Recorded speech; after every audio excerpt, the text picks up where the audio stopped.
오리지널 블레싱이라는 제목으로 하나님의 말씀을 나눕니다. 제목을 정하면서 고민을 했는데 영어로 썼는데요. 오리지널, 요즘에 과자도요, 과자 잘 안 드셔서 모르시죠? 저는 과자를 좋아해가지고 꽃갈콘을 사도요 오리지널 맛이 있더라고요. 그리고 군 옥수수 맛 이렇게 있는 거 아시죠? 말씀을 제목을 정할 때 저는 이런 말씀이 생각났어요. 오리지널, 진짜 축복, 진짜 축복이 뭔가.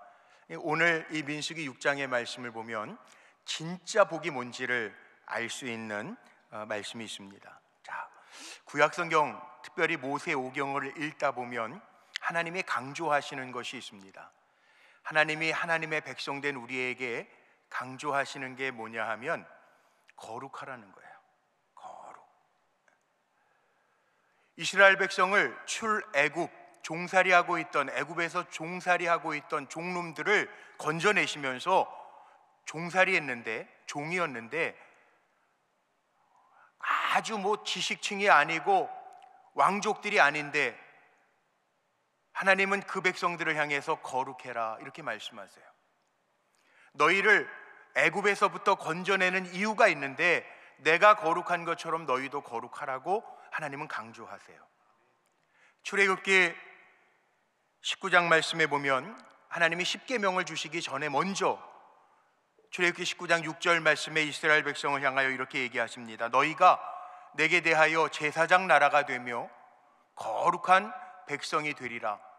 너는 이 말을 이스라엘 자손에게 전해라. 모세에게 명령하세요. 그리고 하나님의 법을 다루는 레위기서에 보면 레위기 11장 45절, 19장 2절 말씀에 반복해서 나오는 것이 있는데 이렇게 말씀하십니다. 나는 너희의 하나님이 되려고 너희를 애굽 땅에서 인도하여 낸 여호와라. 내가 거룩하니 너희도 거룩할지어다. 하나님의 명령이에요. 내가 거룩하니 너희도 거룩해라. 하나님만 말씀하신 게 아니에요.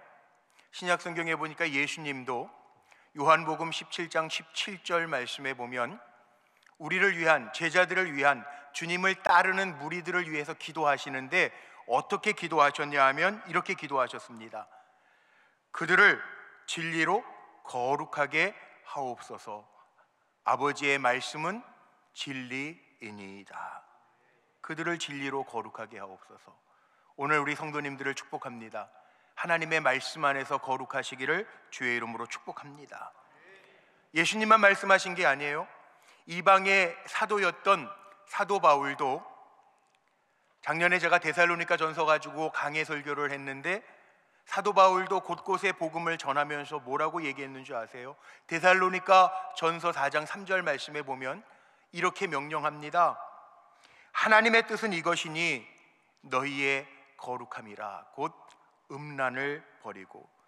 세상과 다르게 세상 사람들은 음란해도 너희는 하나님이 구별해 내신 백성이니까 하나님의 뜻은 이것이다. 거룩하게 살아라 명령하세요. 자, 오늘 민수기 6장 말씀을 여기에서 시작을 하려고 합니다. 민수기 6장은요 딱 두 파트로 나눠져 있어요. 오늘 민수기 6장 말씀에 보니까 첫 번째 파트는 나실인의 법이에요. 그리고 하반부에는 뭐라고 나와 있냐 하면 제사장의 축복이에요. 무슨 얘기냐 하면 하나님이 거룩하게 구별하신 백성이 있고요, 제사장들, 하나님께서 먼저 앞서 세우신 제사장들에게 내 백성을 이렇게 축복해라 라고 하는 축복문이 오늘 민수기 6장 말씀에 나와 있어요. 광야에 진군해야 될 이스라엘 백성들을 향하여 하나님이 이렇게 말씀하시는 거예요. 이 두 가지를 어떻게 연결시킬까 제가 고민하다가 저는 이런 결론을 내렸습니다. 구별됨의 토양 위에 주어지는 것이 하늘복이라는 거예요. 더 쉽게 얘기하면 우리가 거룩하게 살 때 하나님 복 주신다는 거예요. 우리가 교회 다니면서 교회만큼 거룩이라고 하는 단어를 많이 쓰는 곳이 없죠. 자주 듣기도 합니다. 그 거룩이 뭐냐? 지난주에도 말씀 나눴어요. 민수기 5장에서 이스라엘 백성들의 대열을 다 갖춘 다음에 광야로 진군할 때 하나님이 명령하십니다. 너희는 거룩하라는 거예요. 레위 지파들에게 명령하십니다. 너희는 내 기물을 다스리고 성막을 움직여야 되는데 너희는 거룩해라. 하나님 명령하셨어요. 거룩은 우리가 물론 세상에서 살아가기 때문에 세상과 분리되어서 살아가는 건 아닙니다. 그러나 세상 속에서 살아가지만 세상 사람들과 같은 방식으로 살아가는 게 아니라 우리는 하나님의 말씀의 방식을 따라 살아가라는 거죠. 그 거룩이라고 하는 것은 삶하고 연결되어 있어요. 거룩은 삶 자체를 이야기하는 겁니다. 삶으로 보여지는 것이 거룩입니다. 말만 가지고 되는 것이 아니라는 얘기죠. 그래서 우리가 신앙생활, 그럴 때 신앙생활은 곧 거룩한 생활이기도 해요. 그러면 거룩하려면 어떻게 해야 거룩해질 수 있을까요? 거룩이라고 하는 게 저절로 될까요? 거룩이라고 하는 게 제사장들이 입었던 에봇처럼 불편한 옷 입고 어슬렁어슬렁 천천히 다니면 거룩하게 되는 걸까요? 어디 분리되어 있는 특별한 장소에 가면 거룩하게 되는 걸까요? 아니면 예수 오래 믿는다고 거룩하게 되는 걸까요? 아니, 예수 오래 믿어도 거룩하지 않은 분들도 우리가 종종 보잖아요. 어떻게 하면 거룩하게 되는 걸까? 거룩도요, 사실은 배워야 돼요. 노력해야 돼요. 끊임없이 경건 훈련을 해야 돼요. 왜냐하면 우리의 마음은요, 거룩과 거리가 좀 멉니다. 우린 죄인이기 때문에 어쩔 수가 없어요. 나중심적이에요. 아닌 것 같지만 나중심적이고요. 생각을 해도 내가 우선이고요. 내 사고방식이 먼저이고요. 내 경험이 앞서는 사람들, 이게 우리의 모습이에요.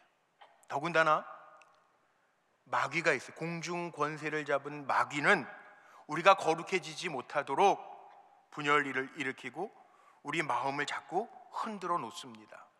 보이지 아니하지만 마귀가 있어요. 원래 거룩하지 않는 사람은 마귀도 건드리지 않아요. 왜? 자기 편이니까. 그런데 예수 믿으면서 거룩하게 좀 살려고 하면 방해해요. 마음 먹고 성경 공부를 좀 참여하면서 내 삶을 좀 잘 수정해보고 고치려고 하면 성경 공부도 참여하지 못하도록 마귀가 자꾸 방해해요. 거룩하려고 발버둥 치고 몸부림치지 않으면 우리는요, 거룩해질 수 없는 존재예요. 사탄이 자꾸 우리를 유혹해요. 보세요, 어느 책에 보니까 사탄이 우리를 유혹할 때 즐겨 쓰는 말이 있다는 거예요. 우리 성도님들이 잘 기억해 놓으시면 좋을 것 같아요. 그래야 사탄에게 넘어가지 않으니까. 첫 번째는 이런 말입니다. 사탄은 자꾸 우리를 유혹하는데 이렇게 유혹한대요. 야, 이 정도면 괜찮아. 그 뒤에 이런 게 있겠죠? 적당히 해도 돼. 사탄이 유혹하는 말이라는, 이 정도면 괜찮아, 적당히 해. 우리 교회 어느 집사님 신방을 갔는데 남편이 교회 출석하지 않는 분인데요, 그 남편이 늘 자기를 자꾸 이렇게 괴롭힌대. 예수 적당히 믿어, 너무 지나치게 믿지 마, 적당히 거리 두고 교회 생활해, 이렇게 한대요. 그래서 마음이 너무 불편하다는 거예요. 사탄이 위로하는 척하면서 우리에게도 속삭여요. 야, 이 정도면 괜찮아. 정말 그렇습니까? 두 번째, 사탄은 이렇게 우리를 유혹한대요. 딱 한 번만, 이번 한 번만. 사탄은 두 번, 세 번 이런 말을 하지 않아요. 야, 이번 주 한 번 빠져도 돼. 딱 한 번인데 뭘. 야, 이번 주 한 번 예배 안 드리고 골프 가도 돼. 한 번인데 뭘. 그런데 그렇게 한 번, 두 번, 세 번이 되는 거죠. 세 번째 말은 이렇게 유혹한대요. 너는 아직 젊어. 지금은 열심히 공부할 때야. 지금은 열심히 돈 벌 때야. 이렇게 유혹한다는 거예요. 넘어가지 마세요. 제 기억 속에 우리 불꽃교회 박아무개 집사님이라는 분이 계셨어요. 2002년도 1월 달 사건이니까 제가 정확하게 기억하거든요. 그 집사님이 사업을 하시면서 접대 골프를 하시는데 처음에는 예배도 1부, 2부, 3부 이렇게 있으니까 1부 예배 아침에 일찍 드리고 가더니 그 다음에는 이제 1부 예배도 안 오시는 거예요. 제가 전화를 했어요. 제가 담당 교구여서. 그 집사님 뭐라고 얘기를 하시냐면, 목사님 메뚜기도 한철입니다. 요즘 바쁘니까 목사님이 좀 이해를 하세요. 너무 바빠서 그래요. 뭘 바쁘신데요? 접대 골프를 나가야 되는데 시간이 요즘에 해가 일찍 뜨니까 1부 예배도 못 드리니까 목사님이 이해를 하래요. 저는 이해하죠. 그런데 그렇게 하시면 안 되는데요. 메뚜기도 한철이래요. 그런데 그 집사님이요, 어떤 일이 있었냐면 정말 건강하시고 등치도 좋으신 집사님이셨는데 갑자기 병원에 입원해서 검사를 받았는데 숨이 안 쉬어져서. 사람이라는 게 그렇더라고요. 우리가 폐가 있잖아요. 숨을 쉬는데 숨을 마시면 폐가 이렇게 공기가 들어와서 펴졌다가 숨을 내쉬면 쪼그라들었다가 펴졌다 쪼그라들었다 그렇게 해야 되는 건데, 이 폐 한쪽에 폐 기능이 갑자기 마비가 돼가지고요, 폐 반쪽을 잘라낸 거예요. 양쪽에 폐가 있는데 한쪽에 반을 잘라낸 거예요. 폐 괴사가 일어나서 잘라낸 거예요.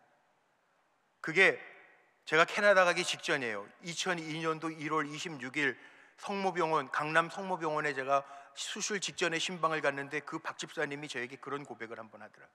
목사님, 제가 하나님 앞에 회개했다는 거예요.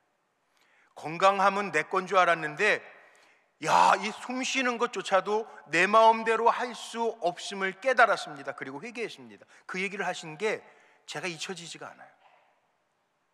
여러분, 젊으니까 괜찮아요? 힘 있으니까 괜찮아요? 천만의 말씀입니다. 오늘도 하나님이 살게 하셔서 사는 겁니다. 마귀의 유혹에 넘어가지 마세요. 또 마귀는 이렇게 유혹해요. 누구나 다 이렇게 사는데 뭘 그래?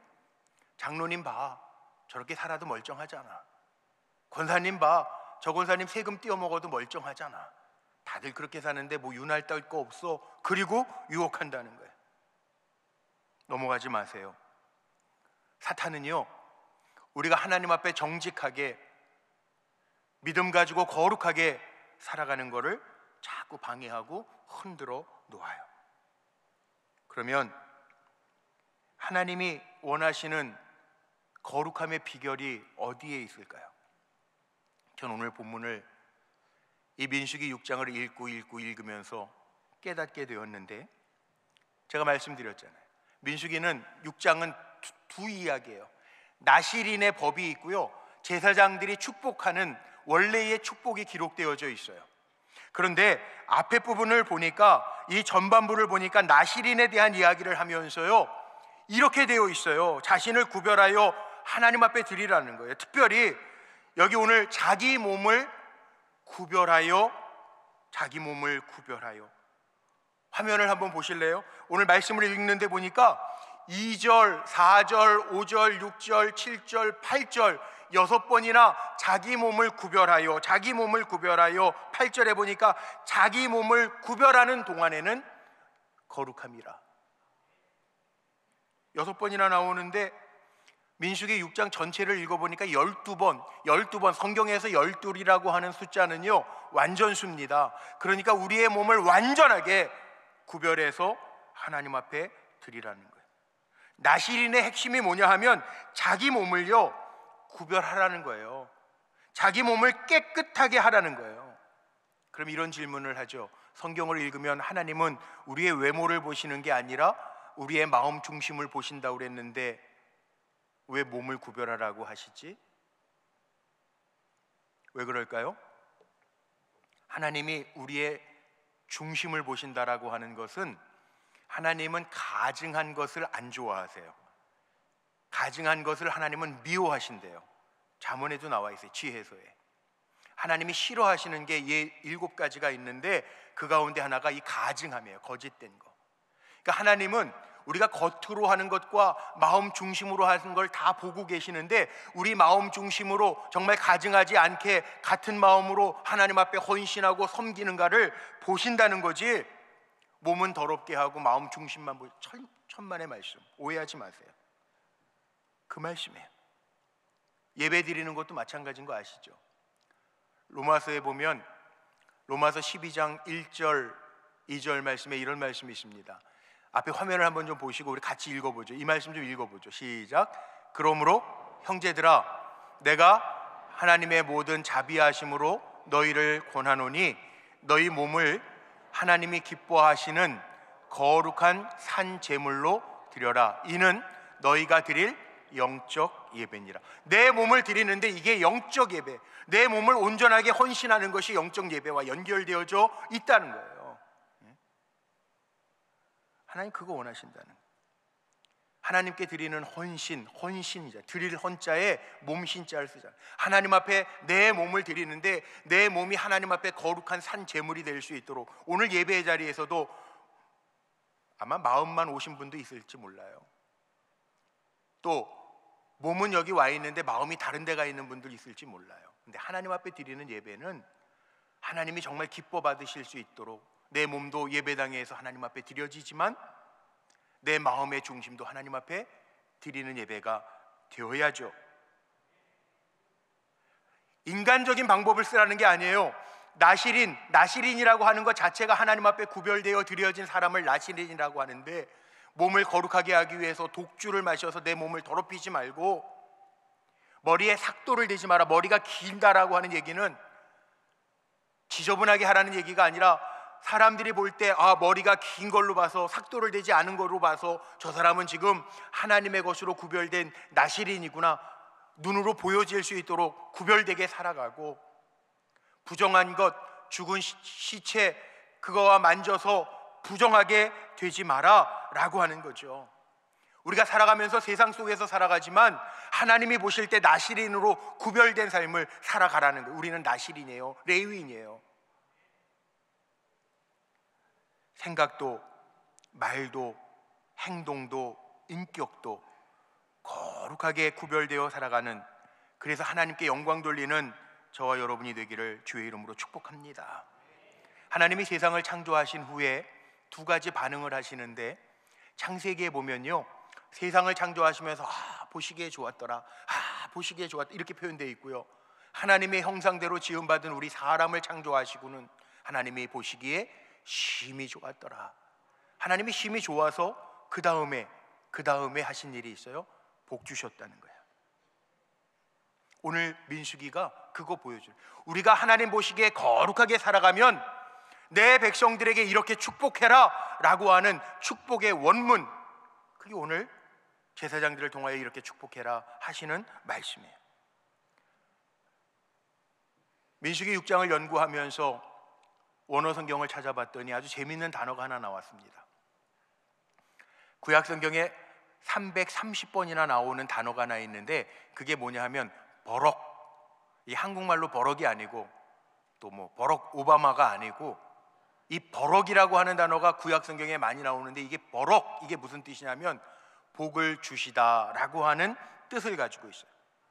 이 말이 너무 많이 나와요. 하나님이 보시기에 좋았던 창조물들을 보시면서 계속 나와요. 하나님이 그들에게 복 주시며 이르시되 생육하고 번성하여, 하나님이 사람을 만들어 놓으시고 그들에게 복 주시며 생육하고 번성하여 땅에 충만하라, 땅을 정복하라, 모든 생물을 다스리라 하시니라. 노아에게도요, 창세기 9장 1절에 보니까 하나님이 노아와 그 아들에게 복을 주시며, 아브라함을 부르시고 창세기 12장 2절 말씀에 내가 너로 큰 민족을 이루고 내게 복을 주어, 이게 다 버럭이에요. 버럭. 하나님이 복을 주신다는 거예요. 하나님의 본성 거룩함을 지키는 자에게 하나님께서 복을 주신다는 거예요. 우리 사랑하는 성도님들, 불꽃교회 성도님들, 이 땅에 살아가면서 거룩하게 하나님이 구별된 나시린으로 살아가면서 하나님의 주시는 복을 다 쟁취하고 복을 받는 성도님들 되시기를 주의 이름으로 축복합니다. 하나님이 복 주시기로 작정하면요, 막을 수 있는 게 없어요. 보세요. 오늘 본문의 하반절에 이렇게 축복해라 라고 하는 게 별로 안 좋아 보이세요? 너를 복 주시고 지키시기를 원하며 은혜 베푸시기를 원하며 평강 주시기를 원하노라. 24절로부터 나오는 말씀이 돈이 아니어서, 힘이 아니어서, 건강이 아니어서 마음에 안 드세요? 아니에요. 이게 다 연결돼 있어요. 하나님이 복 주시려고 작정하시면 막을 수 있는 게 아무것도 없어요. 홍해가 이스라엘 백성 앞에 놓여 있어도요, 하나님은 그 홍해를 갈라놓으세요. 하나님이 복 주시면 막을 수 있는 게 없어요. 애굽의 군병들이 뒤쫓아와도요, 하나님이 작정하셨기 때문에 그들은 홍해를 닫으셔서 수장시켜 버리세요. 광야 40년도 먹을 게 모자라지 않아요. 하나님 영양실조 걸리지 아니하도록 복 주시기로 작정하셨기 때문에 광야 생활 속에서도 먹이세요. 여리고성이 아무리 난공불락의 성이어도 막을 수가 없어요. 하나님이 복 주시기로 작정하면, 은혜 주시기로 작정하면 막을 수 있는 것이 없어요. 여러분, 하나님의 은혜 가운데 거하시기를 주님의 이름으로 축복합니다. 오늘 약속의 말씀이 얼마나 신납니까? 하나님이 내게 얼굴을 비추사 은혜 베푸시기를 원하며 하나님이 너를 향하여 얼굴을 드사 평강 주시기를 원하노라. 이 얼굴이라고 하는 것은 친밀함의 표현이죠. 친한 사람이 이렇게 마주보고 눈 맞추고 그러잖아요. 친밀함의 최고의 표현이 하나님이 우리를 향하여 얼굴을 들어주시는 거라는 거예요. 그러면 누구에게 하나님 그렇게 복을 주실까요? 성경을 찾으면서 묵상하면서 얻은 답은요, 하나님 누구에게 이런 복을 주실까? 한 번만 따라해 볼까요? 기도하는 자에게. 기도하는 자에게 하나님 이 복을 주세요. 보세요, 역대상 4장 10절에 보면 야베스가 기도하는데, 야베스가 누구예요? 곤란 고통 중에 태어난 사람이란 말이에요. 그런데 야베스가 이스라엘 하나님께 아뢰어 이르되 기도합니다. 주께서 내게 복을 주시려거든 나의 지역을 넓혀주시고 주의 손으로 나를 도와주시고 나의 환난을 벗어나 내게 근심이 없게 하소서 기도하였더니 하나님이 그가 구하는 것을 어떻게 하셨다? 허락하셨다. 하나님 주신다는 거예요. 기도하는 자에게 하나님 응답해 주신다는 거예요. 우리 불꽃교회는 기도하는 교회고 응답이 있는 교회니까 하나님 하실 줄로 믿습니다.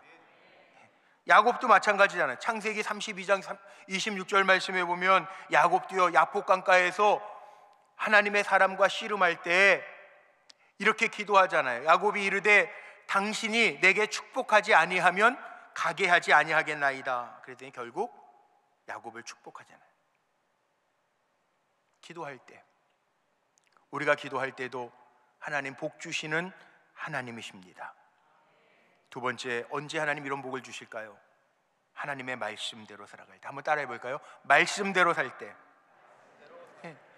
성경 맨 마지막 성경이 요한계시록이에요. 요한계시록 1장 3절 말씀에 이런 말씀이 있습니다. 자, 읽어봅시다. 시작. 이 연의 말씀을 읽는 자와 듣는 자와 그 가운데 거룩한 것을 지키는 자는 복이 있나니 때가 가까움이라. 아멘. 우리가 주의 말씀을 왜 마음에 두고 살아야 되는지 알아요? 하나님의 말씀을 마음에 두고 말씀을 읽고 말씀을 듣고 말씀을 지켜 행할 때 복이 있나니. 2025년도 우리 성도님들 주의 말씀을 마음에 두고 살아갈 때 복이 있으시기를 주의 이름으로 축복합니다. 세 번째는요, 순종할 때 하나님 이 복을 주세요. 이삭을 통해서 볼 수 있죠. 이삭은 전혀 자기가 알지 못하는 땅 그랄 지방에 내려갔어요. 그런데 하나님이 이삭에게 말씀하신 대로 복을 주시는데 순종하는 이삭에게는 100배의 축복을 허락해 주시고, 모르는 땅인데 이삭이 파는 땅에서는 우물이 펑펑 쏟아지도록 역사하신다는 거예요. 근데 우리는 하나님이 주시는 거에 감사하면 돼요. 이번에 태국 선교를 가가지고요, 거기 이제 다른 나라에서 선교하시는 그 이면진 선교사님 후배 선교사님들도 같이 몇 가정이 오셨어요. 근데 미국에 필리핀에서 오신 선교사님도 계신데, 박기성 선교사님이라고 계신데, 같이 이제 뭐 감독님하고 저하고 그 목사님들 선교사님들하고 같이 봉고를 타고 어디 이동을 하는데 이런 얘기가 나왔어요. 필리핀 선교사 박기성 선교사님이 이런 얘기를 하는 거예요. 필리핀 사람들, 제가 이렇게 질문을 했거든요. 필리핀은, 이 태국은 영어가 잘 안 통해요. 그런데 필리핀은 영어가 좀 통하는 나라잖아요. 그래서 필리핀이 선교 활동하시기에 조금 더 편하시죠. 그랬더니 그건 맞는 것 같은데, 그 선교사님이 이런 얘기를 해요. 필리핀 사람들은 선교하면서 뭐를 자꾸 베풀어주면 감사, 땡큐가 없대요. 그게 너무 힘들대요. 더 달라고만 그러지 땡큐가 없다는 거예요. 근데 그 옆에 있던 태국 선교사님, 그것도 원주민 아주 오지 선교하시는 선교사님이 뭐라고 이야기를 하냐면, 정말 재밌고 마음에 도전이 된 말인데, 자기네 선교지에선 이런 사람이 있대. 우리는 다른 사람을 축복하기 위해서 먼저 주님의 복을 받은 사람입니다. 그렇게 고백하는 원주민들이 있다는 거예요. 자기가 보기에는, 선교사님들의 눈으로 보기에는, 아니 이렇게 헤아려 보면 별로 그렇게 복이라고 생각할 만한 게 없는데, 그들이 다른 사람을 축복하기 위하여 먼저 우리가 축복받은 사람이라고, 그리고 애쓰면서 살아가는 모습이 너무 귀하다는. 제가 그 얘기를 들으면서 도전이 되더라고요. 여러분, 없는 거 가지고 불평하지 마세요. 이미 주신 거 가지고 감사하면서 내가 복받은 사람이구나, 내가 축복의 통로로 살아야지 다짐할 수 있는 저와 여러분 되기를 주의 이름으로 축복합니다. 그래서 진짜 복은, 오리지널 복은 뭐냐면 은혜가 있는 거, 주신 거에 대해서 감사할 수 있는 거, 하나님의 주시는 평안을 기뻐할 수 있는 게 복이더라고요. 이스라엘 사람들이 가장 좋아하는 단어가 있는데, 아름답게 생각하는 단어가 있는데, 그게 헨이라는 거예요. 헨이 뭐냐면, 우리 헤세드 찬양되잖아요. 헤세드가 하나님의 은혜, 국률, 자비라는 뜻이거든요. 그런데 그 헤세드의 어근이 헨이에요. 하나님의 은혜. 이스라엘 사람들이 가장 큰 복이라고 생각하는 게 있는데, 그게 뭐냐 하면 샬롬, 하나님 주시는 평안이 가장 큰 복이라는 거예요. 그러니까 우리는 복을 빌어주면 돼요. 하나님은 복 주신 하나님이니까 우리가 하나님의 은혜와 샬롬을 빌어줄 때 하나님이 그렇게 복 주시겠다고 약속하셨으니까 축복의 통로로 저와 여러분이 살기를 주의 이름으로 축복합니다. 구체적으로 오리지널 원복이 그거예요. 오리지널 블레싱, 복이 그거라는 거예요. 축복해 주라는 거예요. 여호와께서 뭐예요? 첫 번째가 너를 지키시고 너에게 복 주시기를 원하며 이걸 이렇게 빌어주라는 거예요. 옆에 있는 분에게 한번 해보세요. 하나님이 당신의 가정에 복 주시고 지키시기를 원합니다. 한번 해보세요. 시작. 하나님이 당신의 가정에 지키시고 복 주시기를 원하십니다. 그렇게 축복하라는 거예요. 여호와께서 당신의 직장을 지키시기를 원합니다. 당신의 자녀를 지키시고 복 주시기를 원합니다. 당신의 생명을 지키시고 복 주시기를 원합니다. 그렇게 빌어주라는 거예요. 돈 들어요? 아니에요. 힘들어요? 아니에요. 얼마나 기뻐요, 다른 사람에게 이렇게 축복하는 게. 두 번째는 어떻게 하라고요?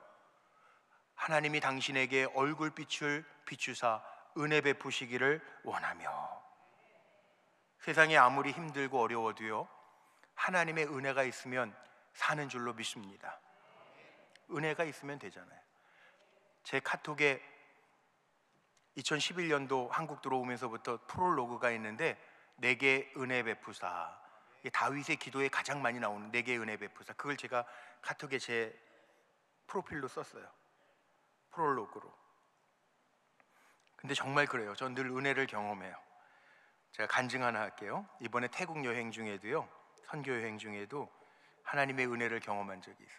혹시 장로님들 세 가정이 같이 가셨는데 누구 가셨는지 아세요?